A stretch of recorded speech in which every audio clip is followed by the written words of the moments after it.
Okay, good morning, everyone. Happy New Year. Welcome to the Maryland Public Service Commission's January 3rd, 2018 administrative meeting. We apologize for our delay. We were having some technical difficulties. Let's begin with our draft minutes from the December 20th, 2017 meeting. I will move to approve the minutes. Is there a second?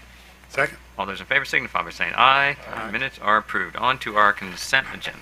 Mr. Chairman, we have 3 items on the consent today. Item 1 is U.S. Liquor Maryland, Inc., DBA Paytech Business Services, filed a request to detariff its regulated retail services. Item 2 is Value Added Communications, Inc., also filed revised tariff pages. The company proposed to add a new rate for inmate calling. And finally, Item 3, Neutral Tandem Maryland, LLC, filed revised tariff pages. The company proposed to add language regarding terminating tandem switch transport rate schedules. Thank you. Any questions on the consent agenda? If not, do we have a motion? Yes, Mr. Chairman. I move that we grant the company's request to detariff its regulated retail services for item number 1.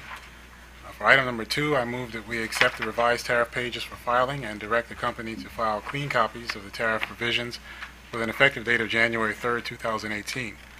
And for item number 3, I move that we accept the tariff provisions for filing with an effective date of January 7th, 2018. Is there a second? Second. All those in favor signify by saying aye. Aye. Motion carries. First item on the administrative agenda, item number 4, is Verizon Maryland, LLC and Charter Fiber Link Maryland 2 filed a joint application for approval of an interconnection agreement under Section 252E of the Telecommunications Act of 1996. Good morning, Chairman, Commissioners. Happy New Year. Happy New Year. Janice Flynn for item number 4.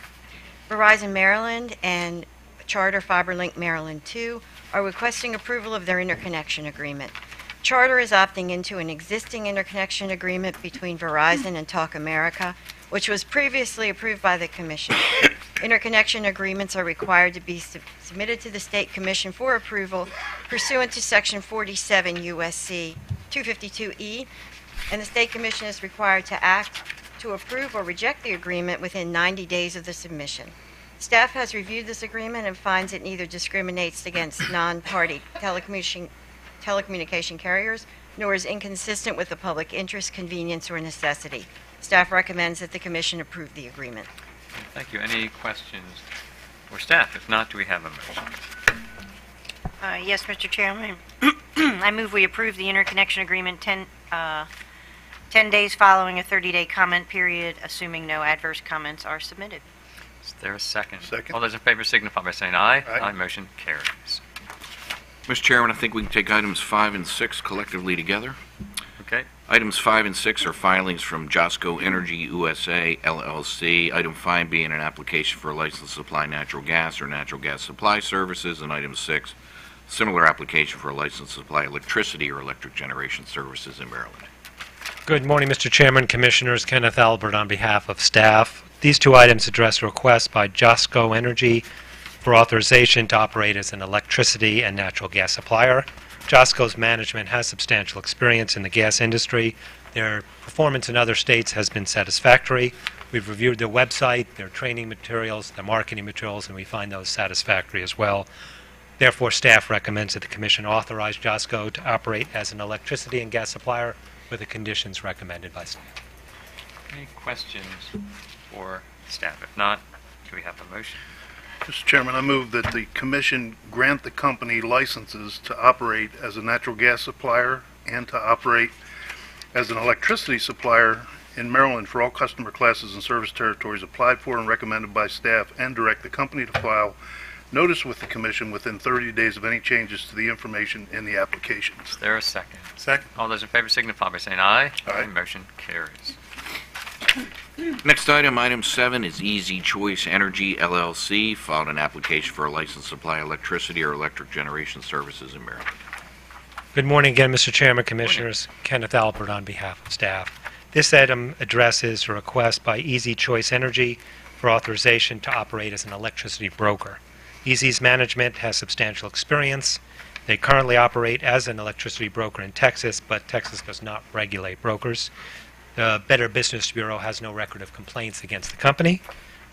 Easy's website and the training and marketing materials they use are satisfactory. Therefore, staff recommends the Commission authorize Easy to operate as an electricity broker with the conditions recommended by staff. Thank you. Any questions for staff? If not, do we have a motion? Yes, Mr. Chairman, I move that we grant the company a license to operate as an electricity broker slash supplier in Maryland, limited to broker services for all customer classes and service territories applied for and recommended by staff, and direct the company to file notice with the Commission within 30 days of any changes to the information in the application. Is there a second? Second. All those in favor signify by saying aye. Aye. Motion carries. Next item 8, is Potomac Electric Power Company filed revised tariff pages. The company proposes to make changes to its rate schedules for electric service in Maryland in compliance with order number 88432. Morning, Mr. Chairman, Commissioners. Annette Garofalo on behalf of Commission staff. By order number 88432 as revised, the Commission awarded the Potomac Electric Power Company an increase in electric base rate revenues of $32.444 million to be effective October 20th, 2017. PEPCO has filed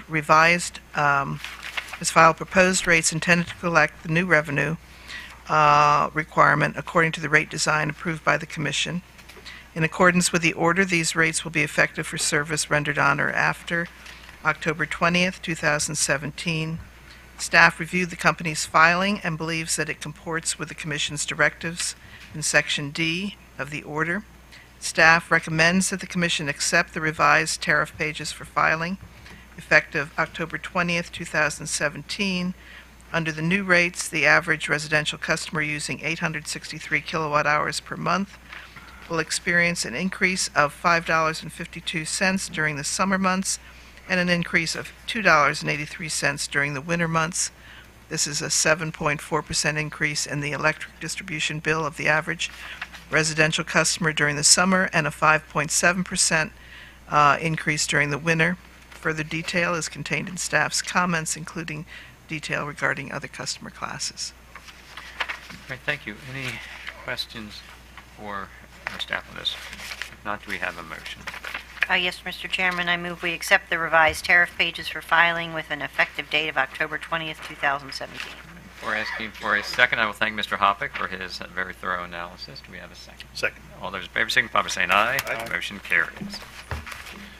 Mr. Chairman, last item on the agenda, item number 9, is One Energy Blue Star Solar LLC filed a request for expedited acceptance of an executed interconnection documents satisfying staff conditions 3 and 4 and PPRP condition 5 in case number 9387. All right, we'll first hear from staff. Good morning, Mr. Chairman, Commissioners. Lloyd Spivak for the Commission staff. With me this morning also will be Philip Vanderhayden and Kevin Jong. Well, why don't we bring them up to the table since you're at the table, and just so if we have questions, they can respond as well.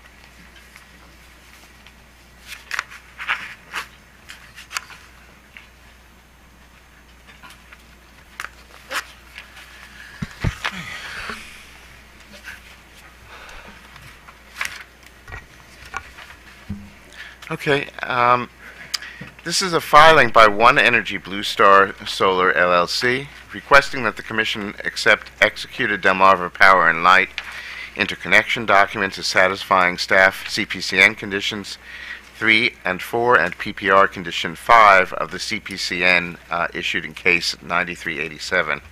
However, as noted in staff's comments, this filing and Blue Star's stated intentions raise some serious issues that Blue Star's original filing did not address.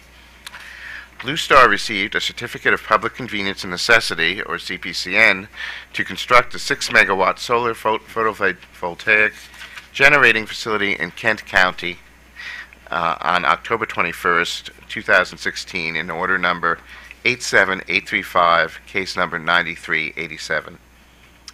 On October 30th, 2017, Blue Star provided the Commission notice that the project has been redesigned as 3 separate 2-megawatt arrays. It requested the Commission to expeditiously accept executed Delmarva Power and Light interconnection documents, purportedly satisfying staff CPCN conditions 3 and 4, and PPRP condition 5.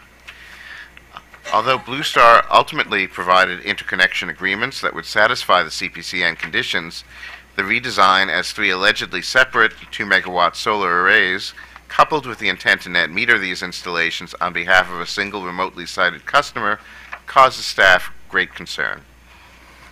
First, there is Blue Star's apparently casual disregard of the most basic elements of the information provided in its CPCN application, and the case that heard that application, such that a 6-megawatt solar project that was extensively examined in that case is expected to be modified into 3 2-megawatt projects upon mere notice to the Commission. Second, because generating facilities of 2 megawatts or less do not require CPCNs under COMAR 20.79.01.02b11, Blue Star's actions raise the possibility that builders of much larger facilities could circumvent the statutory requirement to obtain a CPCN from the Commission, something which staff has learned recently has been occurring, and might be said to have occurred with the Annapolis solar installation the Commission approved last year. Third, if Blue Star is allowed to proceed as it currently plans, that would effectively nullify the statutory 2-megawatt limitation on the size of net metered generating systems, again by the simple expedient of adding a few meters and additional interconnection equipment. Since the total amount of net energy metered facilities in Maryland is capped at 1,500 megawatts, allowing Blue Star to proceed would create a precedent that could greatly reduce the number of customers who can avail themselves of the opportunity net energy metering presents. Both the statutory requirement that builders of sizable generating facilities obtain CPCNs and that the size of net energy metered facilities be capped at 2 megawatts serve important public purposes, which the Commission should not allow to be undercut by the nominal reconfiguration of a certified generating facility or the alleged division of a large solar array into nominal 2-megawatt units.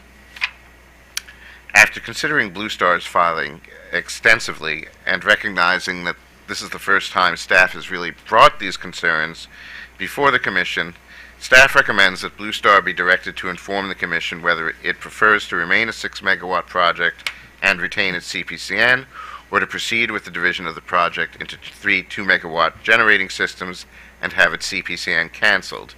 If Blue Star chooses this latter course, staff further recommends that Blue Star be advised that only one of the 3 2-megawatt generating facilities may be eligible for net energy metering, assuming that is consistent with the provisions of the utility's net energy metering tariff and other requirements for eligible customer generators.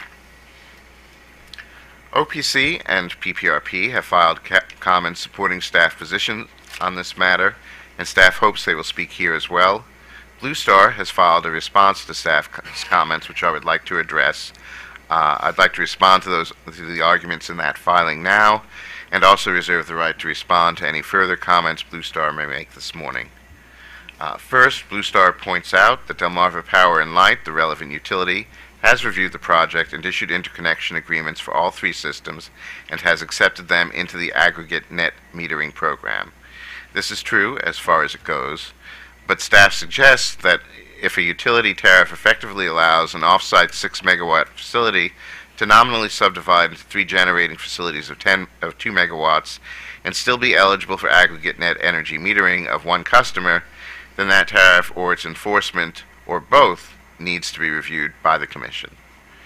Blue Star next argues that the only reasonable basis for establishing separateness is based on engineering, i.e. that having separate breakers, inverters, utility meters, and transformers makes these facilities independent and thus separate for purposes of net metering eligibility. Staff strongly disagrees with this assertion. There are a number of other considerations that can and should be referenced to determine whether generating facilities are genuinely separate. What may be acceptable and accurate from an engineering perspective may be harmful and completely unacceptable from a legal or policy point of view. In this case, factors that might be considered include, but are not limited to, geographic separation, legal separation of sites, contractual separation of customers, and understanding how the benefits of the installations are being distributed. Both staff's comments and Blue Star's reply mentioned the Annapolis solar facilities. It is worth noting that the reason staff was able to consider those to be separate units was because of the several factors, which included the engineering configuration, but also the separation of the facilities on different platted sites and the sale of the output for different customers. I can assure you that had the engineered configuration of the meters and interconnections been the sole indicators that Annapolis solar facilities were separate, staff probably would have had a very different recommendation on those projects. Blue Star is inaccurate in saying that staff does not dispute that the facilities are independent. In fact, while we agree that the separate meters and interconnections allow the facility to operate in three independent parts, we do not agree that they are actually separate facilities. Leaving aside the meters and interconnection facilities, Blue Star's solar facility is in fact being built as an array of 6 megawatts on one site, with the output all delivered to Washington College, and the anticipated benefits of net energy metering all accruing to the college, or possibly to the college and Blue Star. Blue Star also argues that because the statute is silent about what really constitutes a 2 megawatt system, a co-location requirement should not be read into it. Staff submits that the plain language of the statute is a 2 megawatt cap on the size of net metered systems, and the Commission should not go out of its way to interpret that as really meaning no cap at all, so long as the builders install sufficient meters, transformers, breakers, and inverters. Finally, Blue Star suggests that applying a new standard just to Blue Star's project would violate the prohibition against arbitrary and capricious action, pointing to the fact that staff attests to having learned of other installations that did what Blue Star seeks to do. Staff notes that contrary to Blue Star's suggestion, the Commission did not affirmatively choose to not act with regard to those projects. To the best of staff's knowledge, the Commission and staff were not aware of them until Blue Star's and other recent filings raised the issue and we started investigating. Had we been aware, we likely would have acted sooner and brought this issue to the Commission sooner. The fact that some people had previously been able to misapply the net metering statute does not, in our view, require the Commission to continue to allow the practice. It is for precisely this reason that we have asked the Commission to clarify its interpretation and to consider a rulemaking to clarify what is required for a generating system of 2 megawatts or less to be considered a genuinely separate facility. All right, thank you, Mr. Spivak. Why don't we, let me start off first by asking you if you could go through the procedural history of the Annapolis Solar Project. We have some new commissioners on the bench since that was approved. Annapolis Solar, I guess, came to the Commission early in 2017, and specifically, my recollection is that they were requesting a declaration from the Commission that 6 2-megawatt units that they had cited on 6 adjoining sites were in fact separate units and therefore did not require a CPCN. And ultimately, staff reviewed this application and concluded that they were correct in that assertion at the time. Because they were on 6 separate sites and because they were selling the output to different customers, there was something, and because they were engineering separated from an engineering perspective, so it was several things. And if you were to review staff's comments on that, those several items, you might call them indicia of separation, were all addressed and discussed. And ultimately, the Commission did decide that they were separate units, and therefore dismissed the filing and said that the units did not require a CPCN. So that those were separate sites. Were those sites contiguous with? They were contiguous with each other. I think they had originally been a single site, but they had been platted into separate sites for the individual facilities. Let me ask you one more question. I'll turn it over to my colleagues. So, staff's recommending that the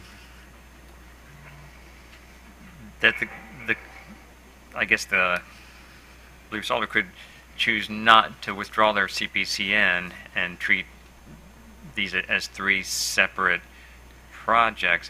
But if that were to happen, wouldn't that then circumvent the whole requirement to get a CPCN? It's a little problematic. I think it's actually that Blue Star could choose to forego its CPCN, and in that case, our recommendation essentially would have the Commission accepting that this is three separate projects, but only allowing net energy metering for one of those projects because it's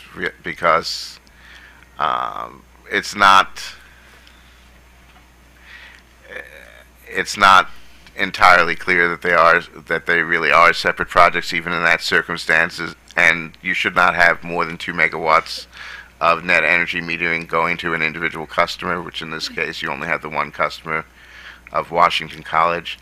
I think there is a bit of a contradiction there inherent in staff's position on this, and I think part of this is that we were looking for at least some accommodation here. Honestly speaking, I don't think I don't think there is anything here really that indicates that these are genuinely separate units other than the engineering separation. But to take it a little bit to the extreme, what if a developer had a 40 megawatt solar project all at one site and decided, well, we want to subdivide this into 22 megawatt projects, so that way we don't need to get a CPCN. I mean, would they then not even have to come to the commission and request a CPCN? That's precisely why we're here this morning, Mr. Chairman, and that's precisely the outcome we want to avoid and would like the commission to prevent in some way, really by making it clear that the statute is not to be interpreted to allow that particular type of action. That 2 megawatts is 2 megawatts, and that I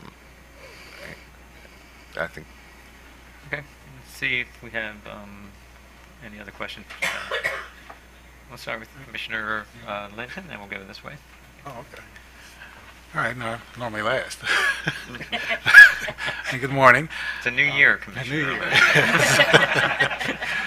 I had a couple of questions. First, can you tell me when the staff was first made aware that Blue Star was interested in utilizing this development for net metering? I think that would be with the October 30th filing. All right, so it's my understanding, at least from the procedural history, that this initial request was made back in 2015. So was there, at that time, was there any indication that net metering was the ultimate intent for this project? Not that I recall. I remember that in 2015, what came to the commission was a request for a CPCN for a 6 megawatt solar generating facility. And that's what was reviewed in case number 9387. So would the staff's review of this project been different had it been presented to you at that time as a project that would ultimately be looked at as net metering intended? It's possible. I think we might have pointed out at that time that you can't net meter a 6 megawatt project. Right. At the very least, that certainly would have come up. I also, there are also a number of solar facilities that are coming before the commission, and depending on how things go today, staff may very well have conditions in there that would foreclose the type of subdivision that's being discussed today. So there are. Again, I don't think we think it's a good idea to allow people to evade the CPCN statute by a relatively simple and inexpensive expedient. Okay. Thank you. Commissioner McDonald? Mr. Spivak, this instant filing is October 30th? Correct. And then on December 6th, there were interconnection agreements that were provided to the commission between DPL and Washington College. Is that right? And Blue Star? That's correct. There were actually some agreements between DPL and the college that were provided in the original filing, but they are not what staff is used to seeing as interconnection agreements, and we did not think they were adequate for the purpose. So we did have some back and forth between us and Blue Star about what we would consider an acceptable interconnection agreement. We also had some contact with DPL, And ultimately, they did file interconnection agreements that were in the form we were used to seeing, and we believed in the appropriate form for these units. So from that perspective, at least, we are satisfied with the agreements they filed. So I note in the background, the PJM website indicated that on August 17th, 2017, the QAA1-110 was withdrawn by the company. When did staff become aware of that?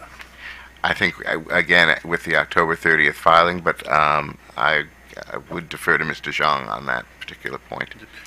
And I would also add, did we inquire as to why they withdrew that back in August? So good morning and Happy New Year, Kevin Zhang with Engineering.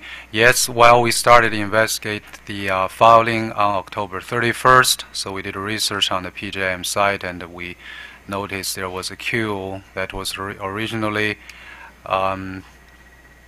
established while the CPCN was established, and then the most recent indication from the website of PJM indicated that that queue has been withdrawn. Then to answer the second question, no, staff did not inquire why that was the case. Fair enough. I'll maybe ask the company when they come up. Very good. Thank you, Mr. Chairman. Good morning. Mr. Spivak, I want to delve a little bit further into your standard that you seem to be suggesting the Commission consider for these kinds of projects. When you talked about the Annapolis Solar, you said there were contiguous sites. Was it one site that was then subdivided and then the projects were put on there? That's correct, Commissioner. They were contiguous sites. I'm not sure when the subdivision happened, but they were ultimately platted as separate individual sites. Mm-hmm. And in hindsight, I'm not sure we should have even let that pass. But we did at the time decide that taken together, the various factors that indicated it might be that these might be separate units or are separate units were sufficient. But it was kind of a holistic view of the whole thing. It did not rely solely on the engineering standard. And honestly speaking, I think we would expect a more concrete standard to be laid out in the form of a regulation, which would be the appropriate way to do something like that, with anything else being essentially interim until we can get that regulation in place. But I think we would like what amounts to an interim ruling that says that there's going to have to be something more than engineering requirements to indicate or to show that a unit is actually a separate 2 megawatt unit.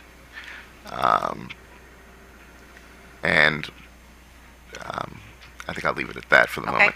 And you also talked about that in the Annapolis situation, they were assigned to different customers. Was each 2 megawatts assigned to a different customer? That's my recollection and understanding. I think they were in some ways different arms. In a number of them were different arms of the city of Annapolis, which was really the overarching customer that was sponsoring the whole thing. But they were not all the same unit of the city of Annapolis. They were 6 different units. Okay. So in that case, was it the city of Annapolis that was building this, or I think it was who built. is the customer? I think the city of Annapolis and various arms of the city of Annapolis that were ultimately the customers. But I think the city of Annapolis was essentially put in the position of the owner of the facility after it was built, and I think it was being built under contract. And I would have to caution. This is all kind of my memory off the top of my head now, so take this with a grain of salt. Okay, thank you. So your recollection is that it was being constructed, and then the city of Annapolis was going to be the owner of the facility as well as taking the energy from it. Is that correct? The owner of the lessee. Okay. All right. Now, unfortunately, I I printed out the CPCN conditions yesterday, and they seem to have wandered off. But there's standard language in the first condition of the CPCN that talks about if there's changes to it, that they, depending on the changes, they have to be agreed upon, and that sort of thing. Do you happen, is there an issue there with the fact that if we keep the CPCN, we've had substantial enough changes that we need to maybe not be able to keep the CPCN? Well, if they keep the CPCN, if the facility is going to be built as described in the CPCN, then I don't think that would be a problem. If the facility is going to be built differently from what is described in the CPCN, and I think we would argue that a subdivision into 3 allegedly separate units is different enough, then the CPCN would require some form of modification. Right. And certainly that was one of the options we considered as we were discussing it, whether to, say, what you've really done here is presented us with a modification of a proposed modification of the CPCN, and we need to, reopen the case for that purpose. That's certainly one way of addressing this. It might address the CPCN issue, but it probably wouldn't address the net metering issue. And again, we wanted to bring this whole thing to the Commission and make you aware that this is going on, and that we think something needs to be done to put some boundaries around it. Okay, thank you. Thank you. I wanted to ask a question about if we were to approve this contrary to staff's recommendation,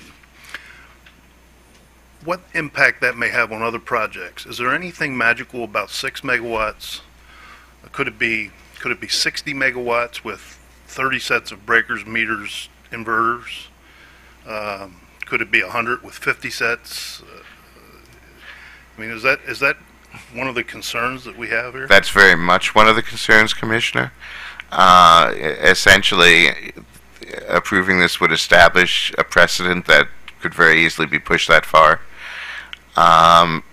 There's nothing, as you said, there's nothing magic about 6 megawatts. It's just that that's the size of the unit that's before us today. It could be 8, it could be 12, it could be 50.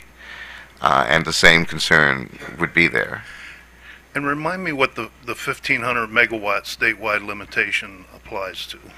That applies to the total amount of electricity generation that's allowed to be net energy metered.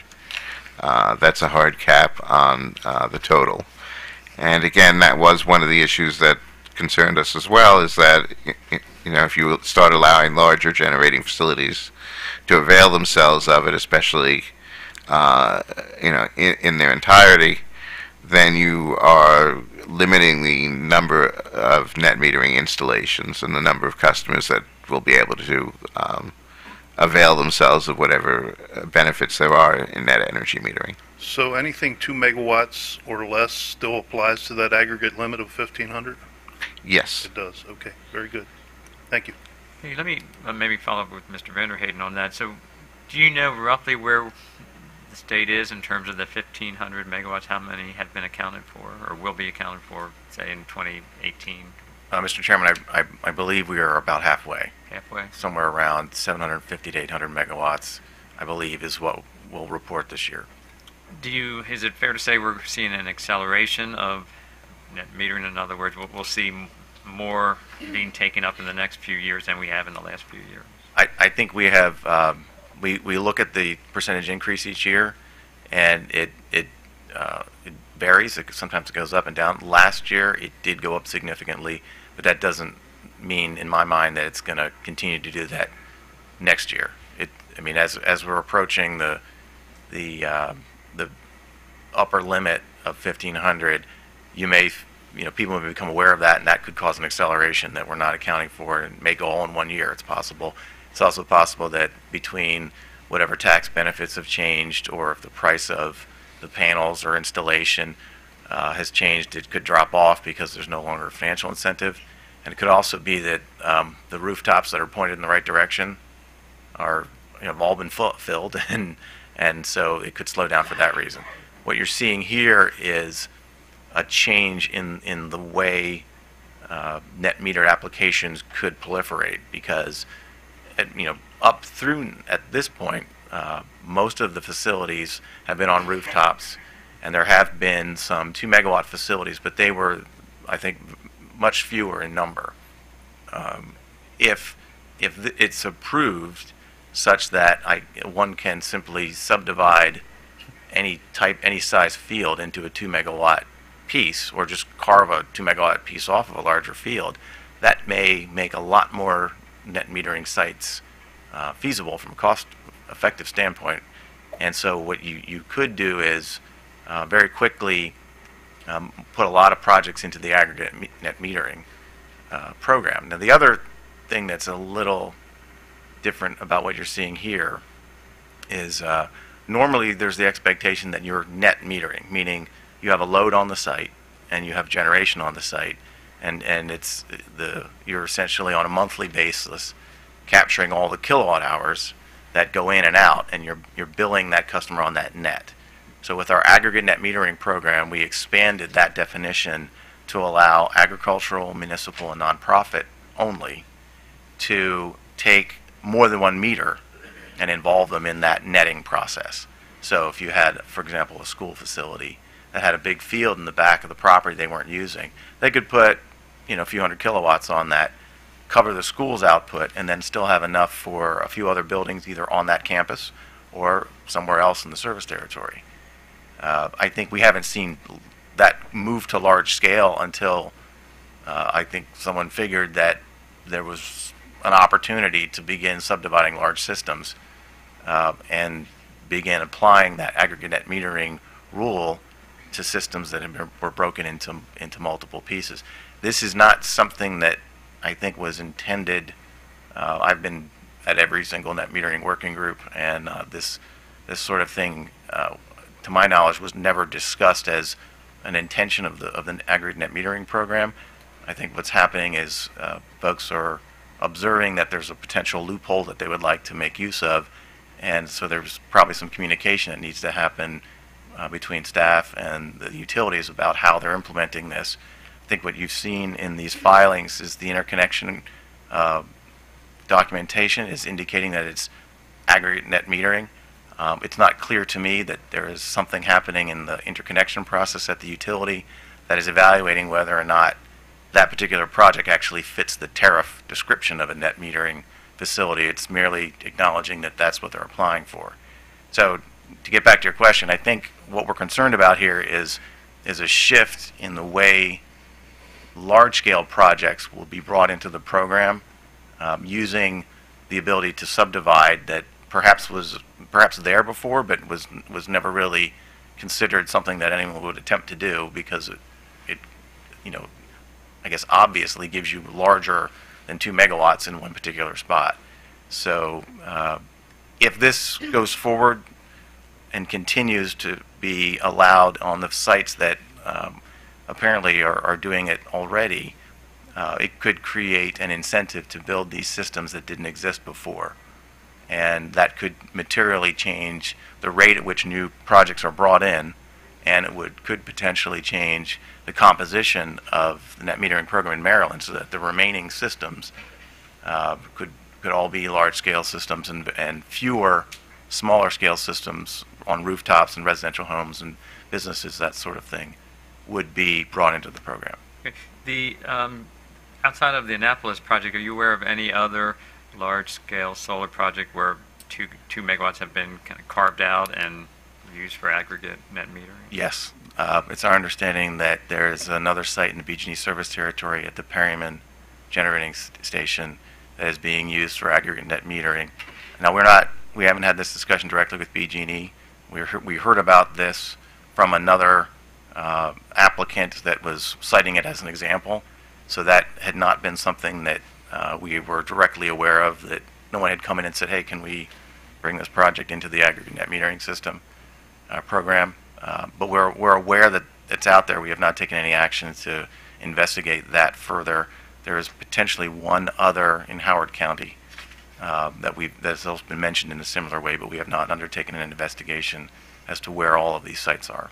Okay, and in terms of the 1,500 megawatt cap and being roughly halfway there, that does not include the expected up to 200 megawatts of community solar that can qualify for net metering, correct? That's correct, Your Honor. None of the community solar sites are operating yet, so they would not have been counted, to my knowledge. Okay, all right, thank you. Any Follow-up. Yeah, Commissioner O'Donnell. So, for a project that's originally 6 megawatts, it has to go through the additional scrutiny of the CPCN process, right? That's true.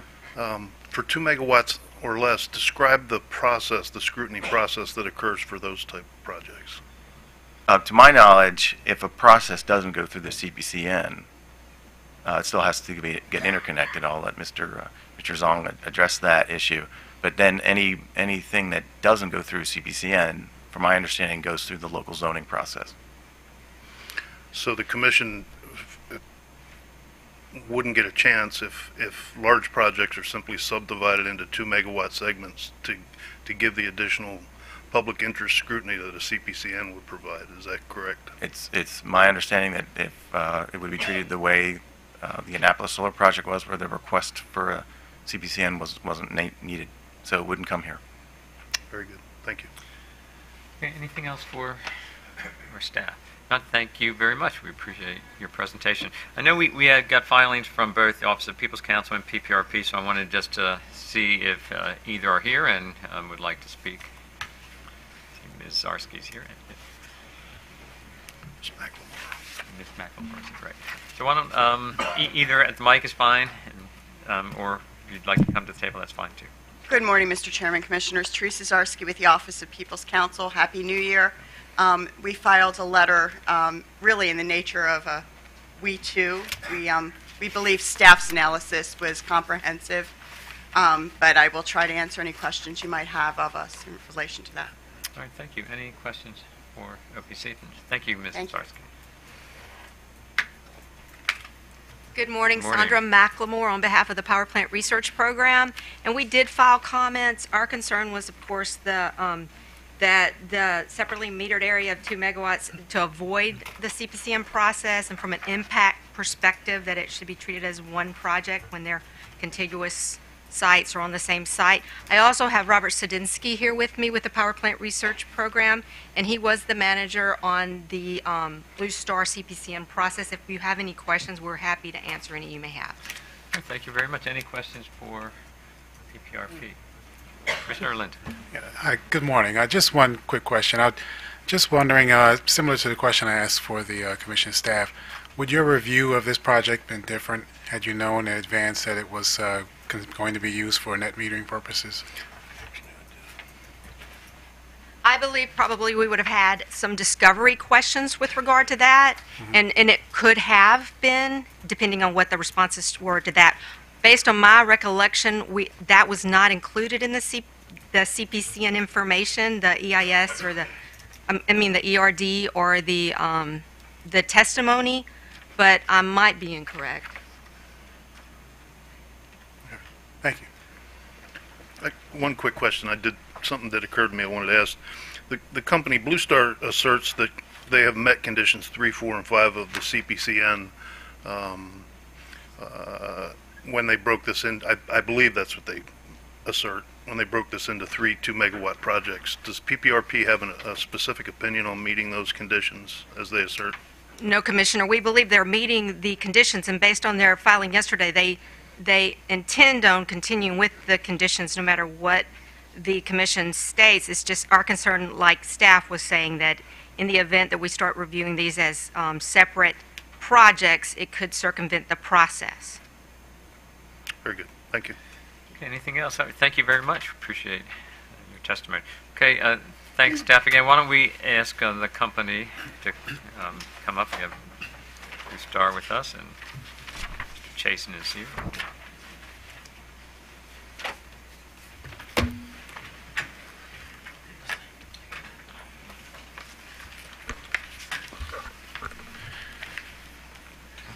Mr. Chairman, Commissioners, Chasen. Happy New Year to you.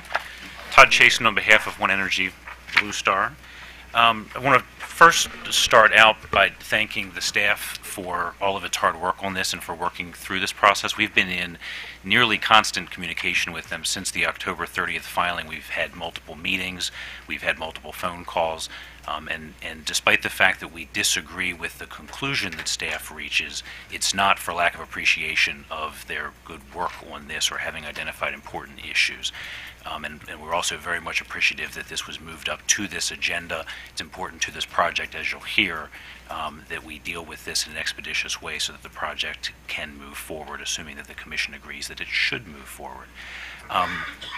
I want to start off by just mentioning that in addition to Ms. Leslie... Jason, before you do that, why don't you introduce That's what I'm going to do. Okay, very good. Ms. Leslie Hodge is sitting next to me, and she's going to briefly speak on behalf of the company. We also have with us, in case questions come up, Rahul Rosner from Washington College, George Ashton, who is the president of Sol Systems, and Marnie Carroll, who's with One Energy Renewables. We're not going to bring everyone up, but I did want to make the Commission aware that they were here in support of the project. Ms. Hodges is going to briefly talk about the project and provide a little bit more color commentary, if you will, about the company, about the project, and then I'll address the issues that staff has raised. All right, very good. Good morning. Good morning. We first filed for our CPCN in 2015. We're certainly not looking to circumvent the CPCN process by any means. Since that time, we've worked hand in hand with all stakeholders, including state agencies involved in the CPCN process, this commission, the Kent County community, as well as Delmarva Power and Light, to prudently develop the project to ensure that we complied with all regulation and that it make sure that it was a net benefit for the Eastern Shore community. 2 years of close collaboration with DPL program managers and engineers, including the program office that's tasked with actually implementing the aggregate net metering program, has resulted in 3 individually metered 2-megawatt projects. Following its finding that this project in the aggregate had no adverse impact to grid reliability or to energy markets, DPL executed and issued interconnection and aggregate net metering agreements. Earlier this year, we were pleased and happy to execute our power purchase agreement with Washington College, which secured our place in the aggregate net metering program. We are especially proud of this project. It's been deemed properly cited by the Kent County Conservation Alliance. It's going to be the second in the state that actually exceeds pollinator requirements for solar projects. And through a partnership with the National Renewable Energy Laboratory, the project will serve as a case study and a basis for owners and operators to understand best practices for pollinator-friendly solar installation. But perhaps the most important feature of this project is that it will benefit Washington College. The energy will be used by Maryland residents. And Washington College estimates that it will save the school over $560,000 over the course of the project's lifetime. Washington College does not have the space on campus for a system of this size, so the aggregate net metering program really did allow them to tap into savings and to have access to solar energy. To date, Sol Systems has invested $3.5 million into this project. We have procured all modules, which are currently in a warehouse and awaiting our build. If we are to be approved today, we are ready to build. It is very important to note that if we were to have to move forward with a WAMPA, or if we were to have to downsize, as staff recommends, to a single 2-megawatt array, we would not be able to move forward. Either of those options would render the project economically unviable and be a significant hardship for Sol Systems as well as for Washington College. We're doing our best to maintain our options as regards to financing, but as of today, we begin to face harsher penalties and lose financing options if the matter is at all delayed. And so we do respectfully request that you, if you are to rule at a later date, that you do rule hopefully this week. And finally, I'm deviating a bit from my prepared remarks, but I feel the need to speak very plainly. We understand that the staff has recommended imposing a new regulation and has some co-location concerns. We're a small business. We have to be able to make decisions based on what is law now. And so we respectfully request that this commission rule based on our petition and based on what is in law now. Thank you. All right, thanks. Why don't we go for questions, and then we'll hear from Mr. Chasen. Let me ask you. You mentioned you may have some financing penalties, and that you're actually asking for a decision by the end of this week, which is a pretty short time frame. So can you explain a little bit more about why that you need a decision and what type of penalties you're facing? In particular, if you don't get a decision by Friday, you're saying is that like a deal closer for this project? So right now we have the modules in storage, and we have certain carrying costs associated with those modules. We are also working to secure long-term financing for the project itself, and we've been given deadlines by our financing parties. The project does not die on Friday, but we begin to incur penalties, and it would need to be able to be through the process in the next week or so in order for us to be able to maintain the project. Okay. And are there any local permitting that still needs to take place as part of this project? So there's not.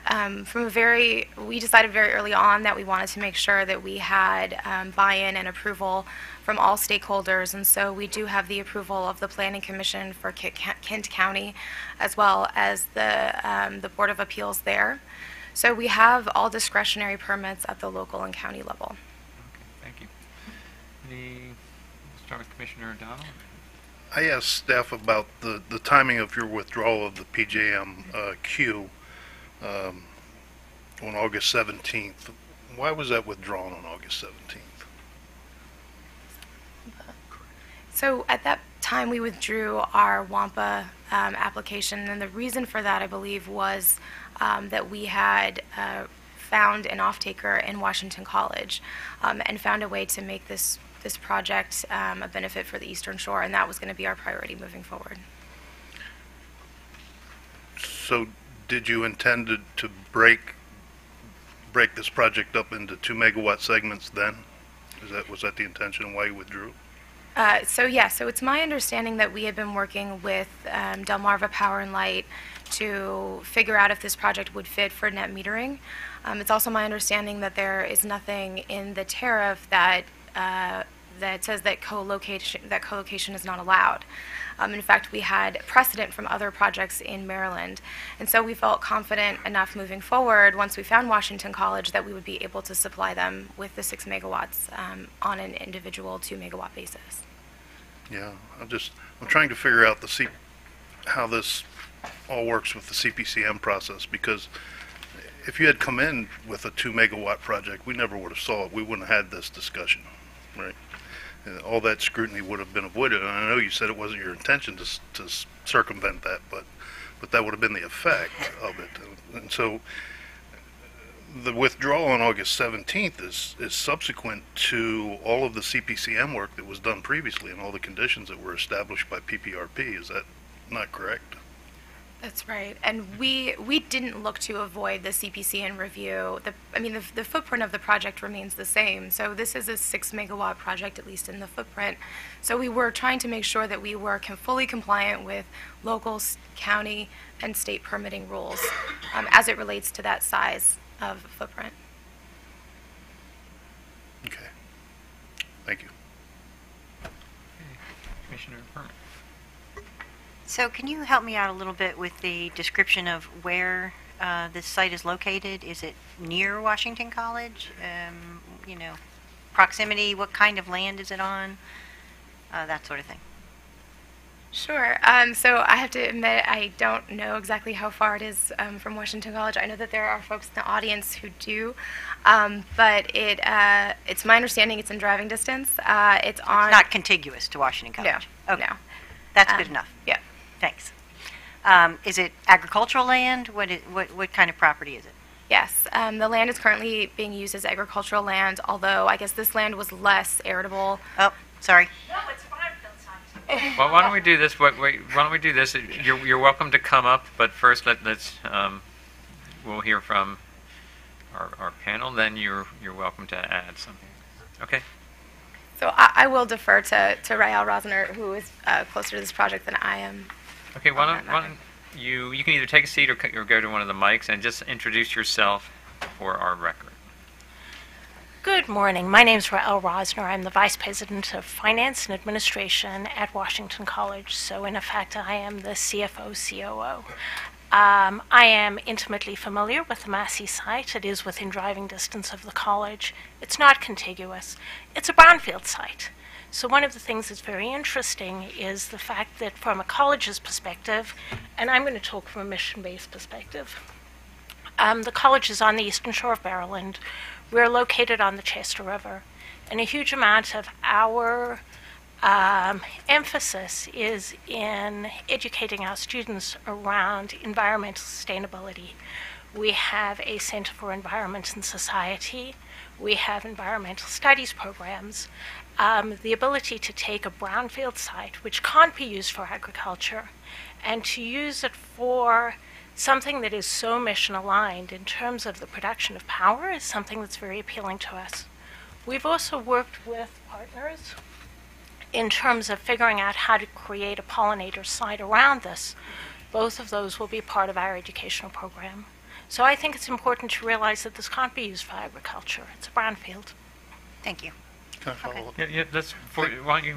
We have a couple more questions for you. Just to follow up on that question, because I appreciate your knowledge of the project. Wouldn't all those positive attributes that you just spoke about be true even if this project went through as a 6-megawatt project that withstood the rigors and scrutiny of the CPCN process? So that's beyond my area of expertise. So I'm going to defer to the folks who actually understand. Fair enough. I all kind of those. wanted to rhetorically ask that question, but I appreciate it. Thank you. I'm sorry. I can talk about education. Thank you. All right. Before you leave, let me ask you a question about the. So if staff's recommending that only 2 megawatts be qualified for net metering for Washington College, is that economical, or does all 6 need to be?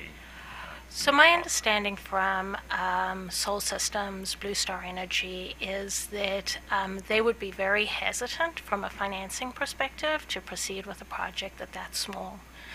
So from our perspective, that would be detrimental because you guys read the newspaper every day. Cost of liberal arts education and the cost of educating our students is increasing. So this $500,000 savings is actually material. It may not seem material to you, but it really is material to us because 63% of our students are on financial aid. We get a whopping, and I'm grateful, right? But we get $2 million a year from the state in order to help our students. But it costs us right now almost $70 million to run the college. Most of our students come from the Delmarva Peninsula. As I said, 63% are on financial aid. Any money that we can reduce from our operating budget is material. And as I take a look at the rising costs of energy, this is something that will provide me with a long-term guarantee in terms of sustainable energy. So yes, I am interested in this, and I really do want to go forward. All right. Anything else for Ms. Rossman? Yes. Oh, no, not for Ms. Rosner. All right. Thank you.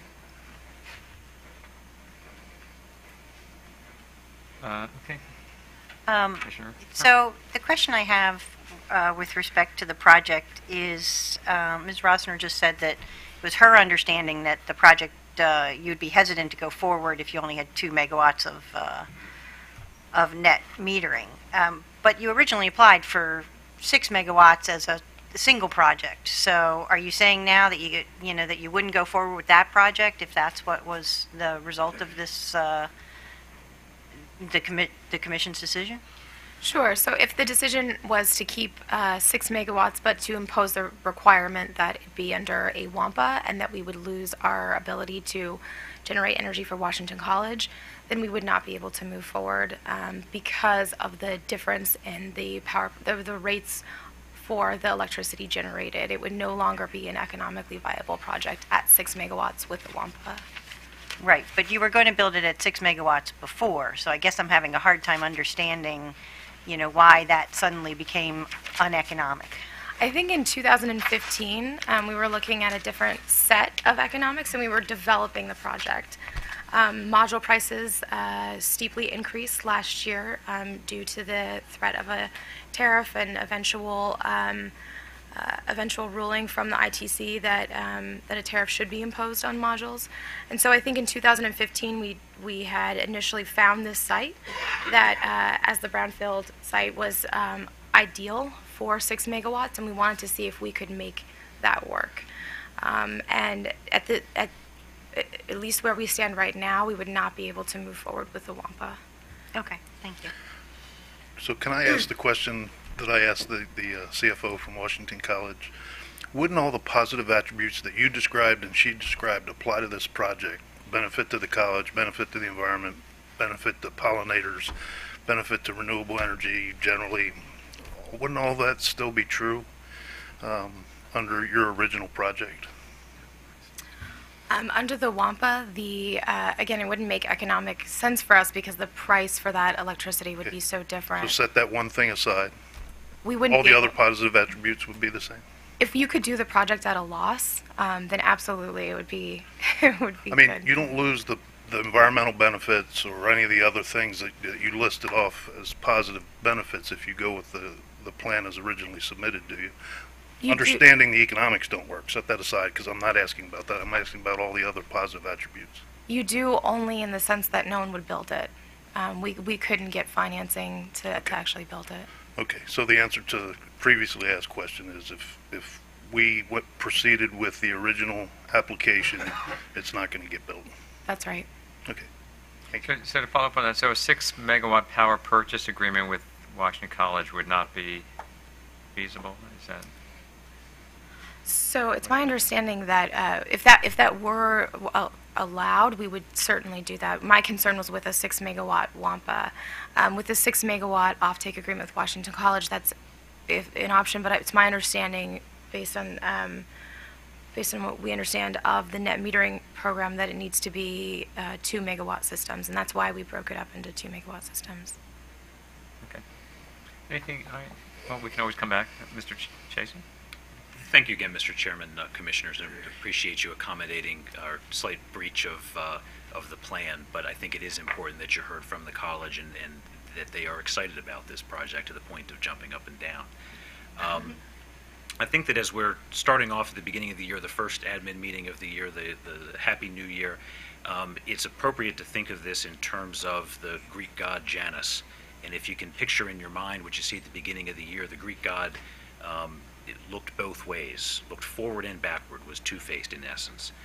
Our challenge here today, I think, is deciding what the point of change will be. Okay? What the staff is asking you to do, to be clear, is changing course from what has happened. You can change course. I'm not disagreeing with that. I'm suggesting to you that it's not appropriate to change course at this point with this project. Let's start with the CPCN piece, okay? And to be very clear to Commissioner O'Donnell's question, we want the CPCN in place. We see value in the CPCN being in place. We think that it's the more comprehensive scheme, right? This was permitted in that way. A lot of time and effort was made. I was counsel for that, so I was familiar with this project from its inception. And the fact that it has changed in its design does not undercut in any meaningful way the work that was put into that, the permitting conditions that were put in place. And so I truly believe that this is a better project with the CPCN in place. And what we suggested to you in our brief is that the memo that we submitted as a letter yesterday in advance is that the waiver provision allows you to do just that, to simply say, we're going to allow this, even though it is 3 sub-2 megawatt facilities to maintain its CPCN. I think it's interesting to note that the statute in place, 7207, and its definition of generating station does not actually impose a 2 megawatt limit. That's actually something the Commission did as part of regulation. What at some point in the past the Commission decided was that something that was smaller than 2 megawatts probably didn't need to go through such a significant process. We'll leave that to the locals or whatever's done there. And that anything that was more than 2 megawatts, well, then that should come through the Commission. That should involve PPRP.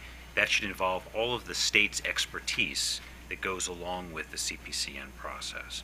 So statutorily, you could say that a 0.1 megawatt facility is a generating station, thus goes through. It would take a regulatory change, but that is something that's within your discretion. And so when I suggest to you that the waiver makes some sense, I think it's on that basis, remembering that this is a project that already went through the CPCN, it has a CPCN, it wants a CPCN, and everybody who's appeared before you today thinks that it should maintain one.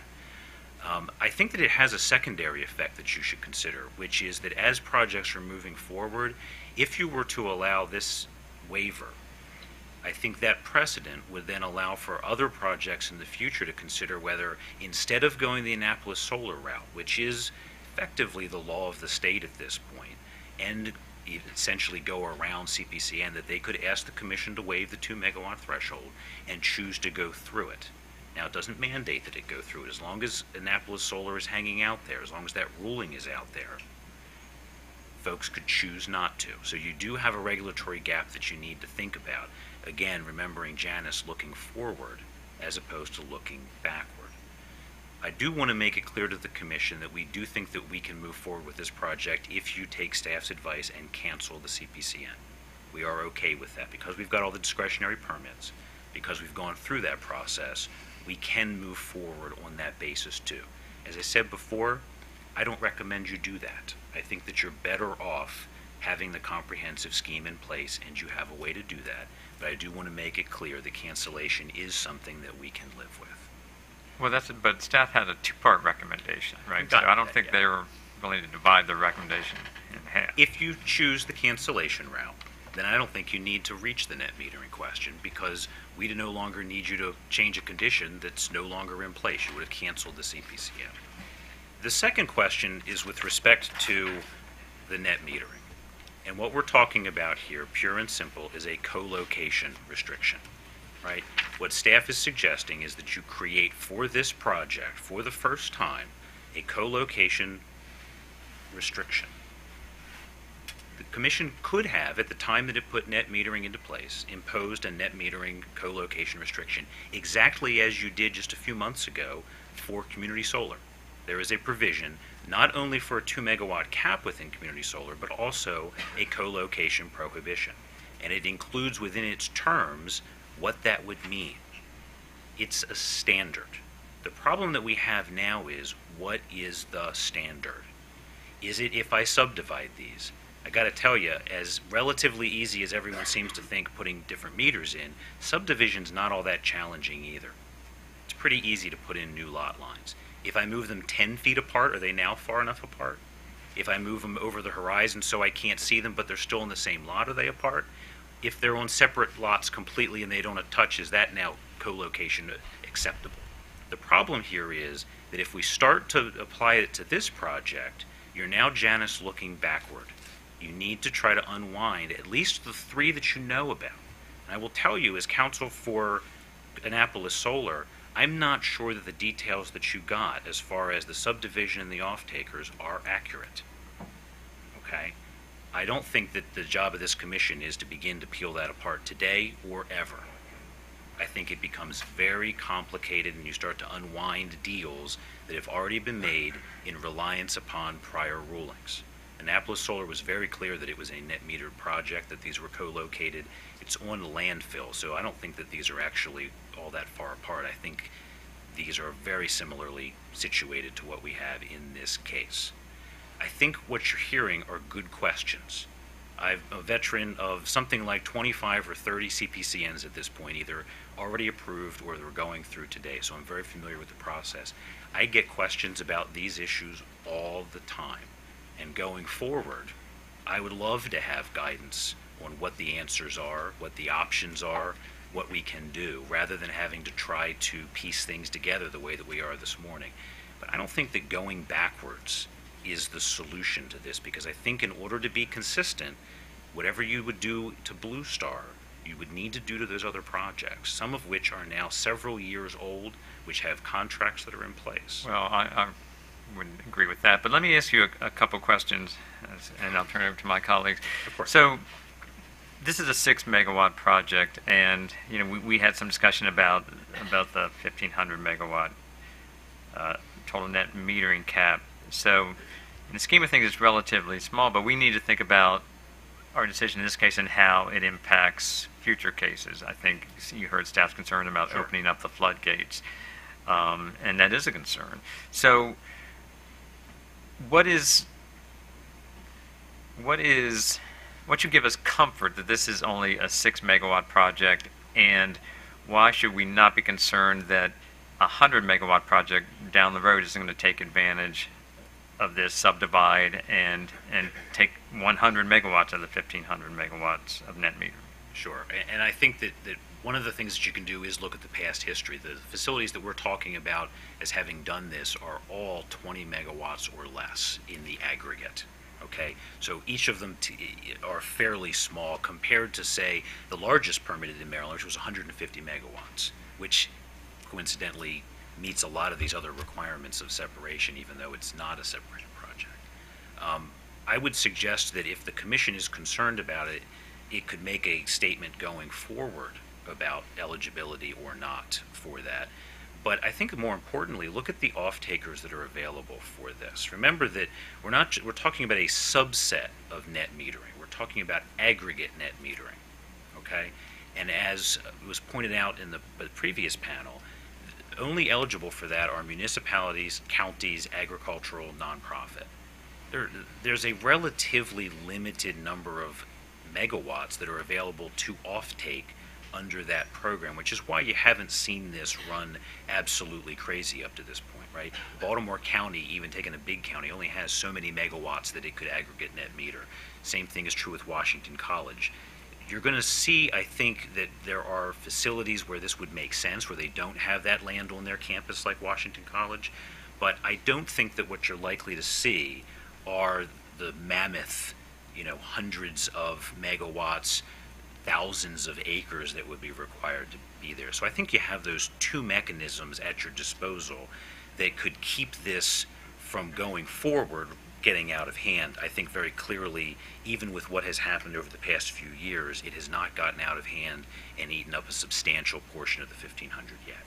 And if I may, from an engineering and a financing perspective, that would be not feasible. To have 100 megawatts and to have an individual inverter, breaker, and meter for each 2-megawatt portion of that 100-megawatt array, you couldn't build that. As far as I know, that would just be too expensive to build.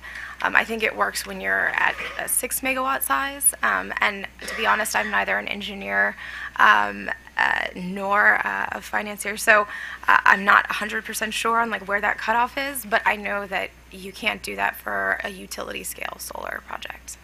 All right. Let's see if we have questions, and Commissioner O'Donnell, then Herman. Oh, I'm sorry. Go ahead. How can you be so certain that 100 megawatt is not feasible to subdivide into 2-megawatt segments, but not know where on the continuum between 6 megawatts and 100 megawatts you reach the point of diminishing returns? You got to have a sense of where that line is. Unfortunately, I don't have a great sense. I think perhaps the president of Soul Systems, George Ashton, who's in the audience, would have a better sense of that. Oh, sure, yeah. Why don't you go to the mic and introduce yourself for our record? George, I'm up here. Oh. Yeah. Good evening. Good morning, I should say. My name is George Ashton. I'm president of Soul Systems. What Leslie is talking about is the economics of scale that need to be achieved at different sizes for projects to be financeable and economically viable. And so the exaggerated,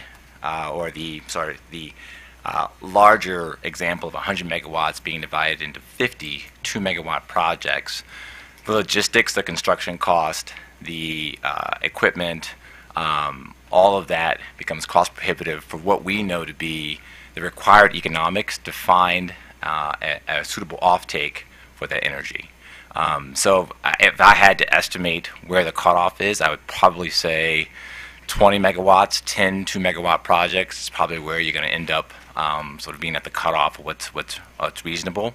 But to the point that our attorney made earlier, you also run into the concern for the aggregated net energy metering program of finding an offtake with a suitable financial balance sheet to be able to support a contract for the offtake of that much power.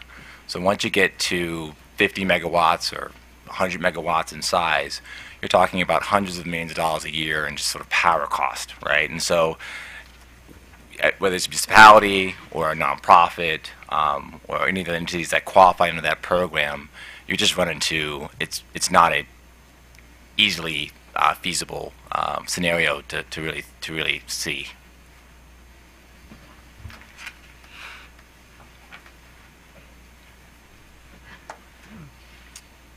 Commissioner Linton, you want to? I was interested in the footnote in the response that One Energy made, I think it was yesterday. It was on footnote 4 regarding the Commission's authority with CPCN review, specifically if the project is under 2,000 megawatts. Clearly, as we already know, the Commission, the projects would be reviewed by the local government. Their zoning authority would be the source of ultimate approval. So if this project had been presented as a 2-megawatt project, where would your approval be now? I mean, how is Kent County looking at this project now? Do we know what their response has been to it? Do we know, just want to make sure that I understand your question. Is the question if instead of having started as a 6-megawatt project, we had simply been a 2-megawatt project, right, what three. would the permitting process have been? Right, 3 2-megawatt projects. I'm just curious as to how Kent County is receiving this, because in a sense, because of the way this project's come about, they would not have the opportunity currently. I mean, I don't think that's what we're proposing at this point, to give them the chance to review this and to have their zoning review of this project. So what do we know from them? What are they saying? I think that the bottom line is that the changes that are proposed to divide this into 3 projects don't implicate any of the rules or regulations under their zoning and land use rules. They have been through that process, and I don't think that process would have been or would be any different under this proposal than it was under the original proposal, except that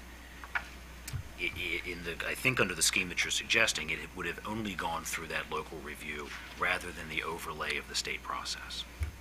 Does that respond to your question? So Kent County then is comfortable with the proposal you're making now, that you're switching from a 6 megawatt to 2 megawatt? Yes, they are, and they're fully aware of that. We received final planning board approval from them in June, and we've also been back to the county several times. I think the last time that we were there was in September, telling them more about our project. They're fully aware of it. They provided us their final approval. There were 2 conditions that had to do with forestry issues. We met both of those, and both of those were recorded. So as far as the county is concerned, I think they're very comfortable with this project, both if it were to be under their permitting regime or if it were to maintain on its current course.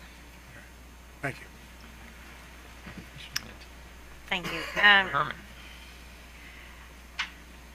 So, Mr. Chasen, let's give the statute there with you.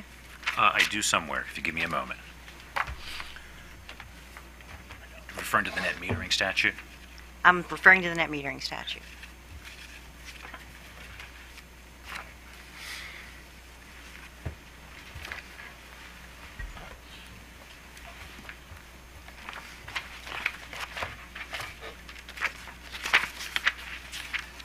I'm there, thank you. Okay, thanks. All right, so to be an eligible customer generator, we're talking about here And a customer. Commissioner, sorry to interrupt. Can you give us the stats? Sure, 7306, A4.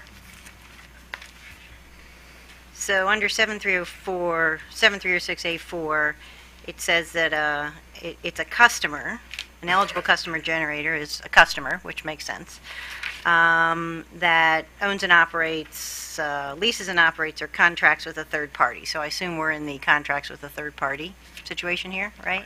Yep. Okay. Facility that's located on the customer's premises. So is that a difference from the aggregated, sorry, I'm looking at the aggregated program, you don't have to comply with that, is that right? I'm sorry, you're referring to Little Romanet I and Yeah, the right. located on a customer's premises? Right. So the college will have a lease for that property, so they'll have a leasehold interest. It does not say that they need to own the property. It simply says that it needs to be located on their premises, and a leasehold interest is an Okay, interest. so, all right, so I'm just trying to understand how this is fitting in, Correct. right? They will have Okay. a leasehold interest. All right, they're going to have a leasehold interest, okay. It's interconnected, operated, so, let's assume we've checked that box. And is intended primarily to offset all or part of their own electricity requirements, and that would be for the college, you have that, That's correct. right? Okay.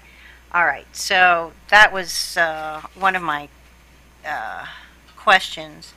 So,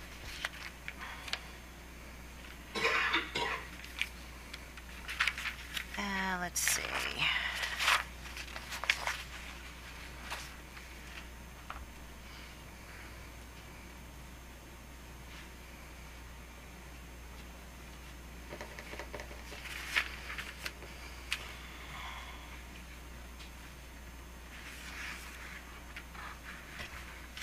Sorry. It's okay. A bunch of my questions were already answered, so I'm sort of checking to make sure. Of course. I think that's all I have right now. Thank you.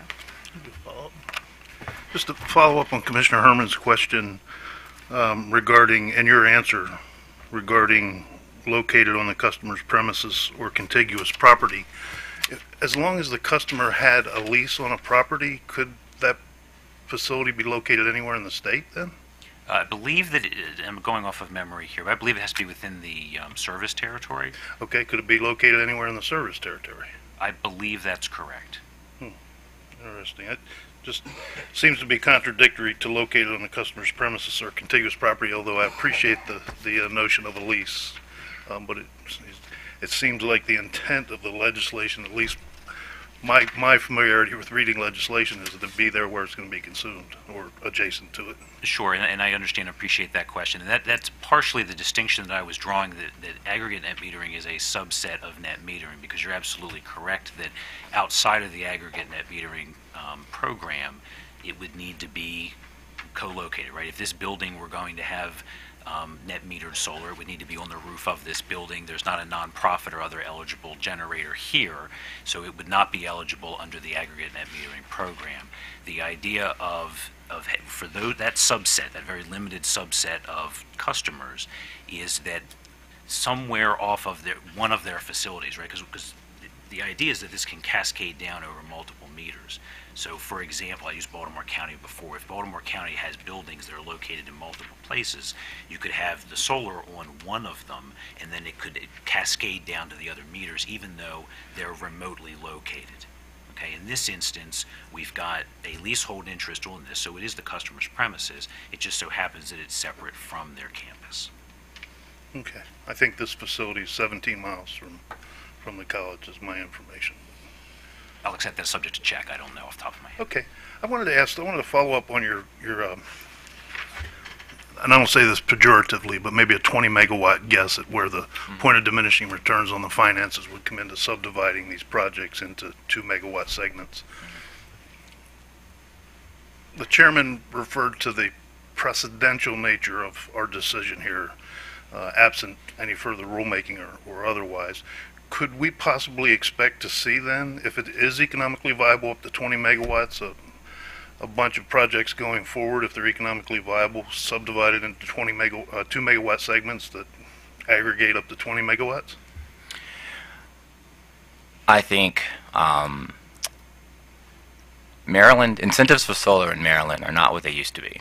And so it's hard for me to envision seeing an explosion of projects at all in solar, quite frankly, over the next couple of years in Maryland, let alone 20 megawatt projects.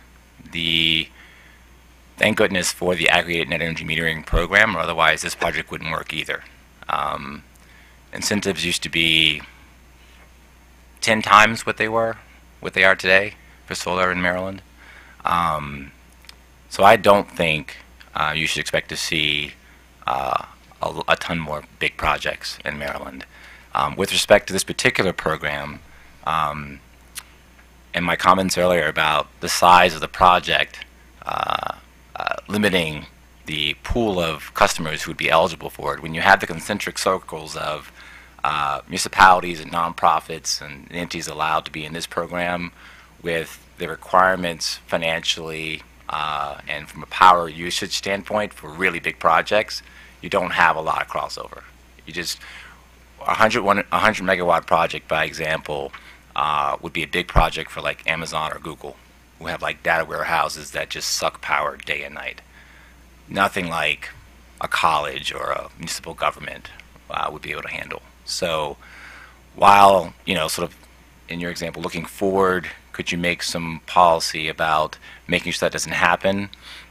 Certainly you could. Looking at the economics in Maryland, the customers in Maryland that fit in this program, and the economics of solar in general, I don't foresee a flood of opportunity otherwise that you would be sort of like cutting off. So I don't know if that answers your question. Yeah, well, you can maybe you can see where I'm trying to hone in on here is 6 works divided into 3 2 megawatts. 100 obviously clearly doesn't work. 20 works, but yet 20 doesn't work because the subsidies aren't high enough. And I'm trying to figure out where it works and where it doesn't. And it's not clear to this commissioner at least. And actually, where that is. Yeah, and I think, and I'm sorry not to be able to provide absolute clarity. The 20 megawatt number was what I've given you based on the fact that we see a lot of projects and a lot of customers in Maryland, so we have an idea of where everything is. For every project, there are about 20 variables that have to line up like planets for the project to make sense. This project itself actually, in several cases along the way, didn't make sense and then made sense again. We figured something else out, and negotiations with Washington College or figuring out how to set the project from an engineering perspective, the cost of panels, cost of grading the site. There are so many things that have to line up to sort of indicate whether or not a project works, and I can tell you that this project is one that is more mission focused for our company than profit focused. It is tight. It is a very tight project, and that's because of some of the stuff I said earlier. And so thank goodness for this program that we were able to sort of make this work for the college. I'm just struggling with where the public interest portion of the CPCN process should or should not kick in on these, and what size. Yeah. So, thank you. Yeah. Sorry. All right, Mr. Chasen, anything else you want to add before we go back to staff? I think that has covered everything. I appreciate the questions and for the opportunity. All right, thank you. Appreciate your presentation. Mr. Spivak, any last words on this? Just a couple of small clarifications. It seemed that the colleges they were under the impression that we were saying only allow them to build 2 megawatts, and we weren't saying that. The 2 megawatt restriction was only to the amount that was to be net energy metered. The second thing is that there seems to be an impression that we had a problem with the retail sale of power to the college, and again, that is not an issue as far as we're concerned, as long as they get the proper electricity supplier's license. There is, in fact, a condition to that effect in the CPCN, and we were fine with that concept as well. So we certainly were not insisting that they could only sell the output of the project on the wholesale market. All right, thank you. Any follow-up with our staff? Okay, if not, this is, I think, why don't I propose to see if my colleagues agree. I mean, we have a lot of, I think, precedential considerations in this decision, and so I think we need to work our way through those, and so I would recommend we take this under advisement. I certainly understand the the company's request that we rule as soon as possible, and we will try to expedite our decision as best we can. So with that, we will take this item under advisement. I want to thank our presenters very much, and thank you for answering our questions. Thank you, Commissioner. I wish everyone a happy new year again. Good rest of the day. We are adjourned.